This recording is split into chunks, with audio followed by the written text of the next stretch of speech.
Today, I'm going to show you how to plot a simple two-dimensional array in Python using Jupyter Notebook. If you need to know how to install Jupyter Notebook or simply how to use it, please check my other videos right before this one.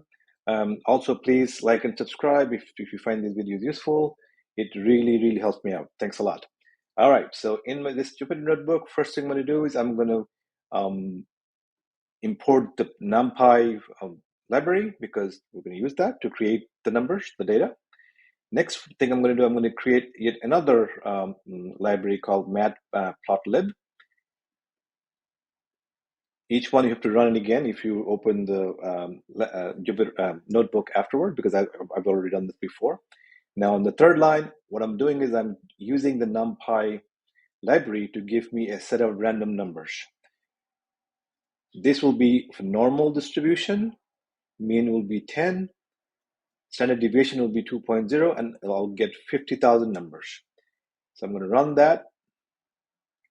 And then the next one, I'm going to print it to see what numbers I get. And I see you get a huge set of numbers over here, but it actually doesn't show you the whole thing.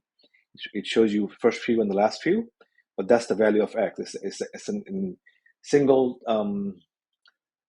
dimensional array of 50,000 elements. Next one I'm going to do is I'm going to use the library that I imported, matplotlib, to actually plot a histogram of the same numbers. All right, so run that code, and it gives me this nice little chart. Again, you see 10 is the mean, 2 is the standard deviation, and there are 50,000 numbers in this. And the magic of Jupyter Notebook is not only you can save your work, but you save the data and the plots as well. So these all already existed before I recorded this because I already had run this. So anybody can take this file, Jupyter Notebook file, and run it on their Jupyter Notebook. So one of these days I'm going to share this in a GitHub repo so you can actually download if you want. But it's pretty simple, as you can see, only 4 or 5 lines of code, and not even complicated code.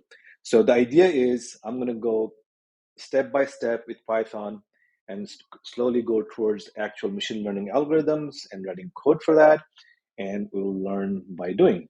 In the meantime, every once in a while, I will also add in some theory, but each video will be short. Anyhow, if you like this video, please like and subscribe. Again, that really helps me out, and I will see you next time.